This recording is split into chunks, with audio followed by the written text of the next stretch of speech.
9న ప్రపంచ ఆదివాసీ దినోత్సవాన్ని ఘనంగా నిర్వహిస్తున్నామని, ఆదివాసీ గిరిజనులు అధిక సంఖ్యలో హాజరై విజయవంతం చేయాలని గిరిజన హక్కుల పోరాట సమితి తుడుందెబ్బ రాష్ట్ర కార్యనిర్వాహక అధ్యక్షుడు గోడం గణేష్ పిలుపునిచ్చారు. ఇందులో భాగంగా ఆదిలాబాద్ రూరల్ కమిటీ ఆధ్వర్యంలో ఆదివాసీ దినోత్సవం సంబంధించిన కరపత్రాలను ఆయన విడుదల చేశారు. కోమం భీం కాలనీ నుండి టీఎన్జీఓ వరకు ఆదివాసీ సంప్రదాయ వాయిద్యాల నడుమ భారీ ర్యాలీ చేపట్టనున్నట్లు పేర్కొన్నారు.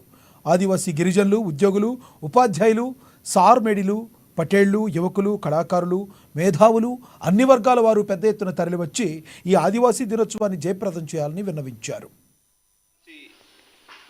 విద్యార్థులు కానీ మహిళలు అందరూ మరి మనము అందరు పాల్గొనాలని నేను ఒకటి విజ్ఞప్తి చేస్తున్నా. ఆదిలాబాద్ రూరల్ మండల్ కానివ్వండి, ఉమ్మడి జిల్లా ప్రజలకు.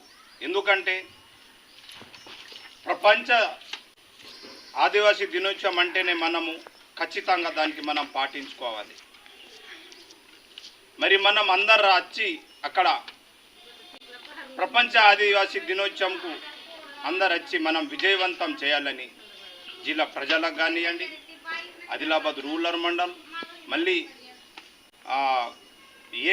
ఏ పార్టీలలో వచ్చిన సుఖ ఒక ఆదివాసీ సబ్జెక్టే మాట్లాడాలని నేను బీజేపీ కానివ్వండి, టీఆర్ఎస్, కాంగ్రెస్ ఎవరైనా కానివ్వండి, ఆదివాసీ మీద ప్రేమ ఉండి మనము ఈ ఉమ్మడి జిల్లాలో చట్టాలు, జీవోలు ఆదివాసీ ప్రేమ మీద ఉంచి మనము ఒక్కసారి మనము మాట్లాడాలని అన్ని రాజకీయ వాళ్ళకు సుఖ నేను విజ్ఞప్తి చేస్తున్నా. కానీ మనం ఖచ్చితంగా ఈ భారీ ఎత్తున వచ్చి మనము కంపల్సరీ విజయవంతం చేయాలని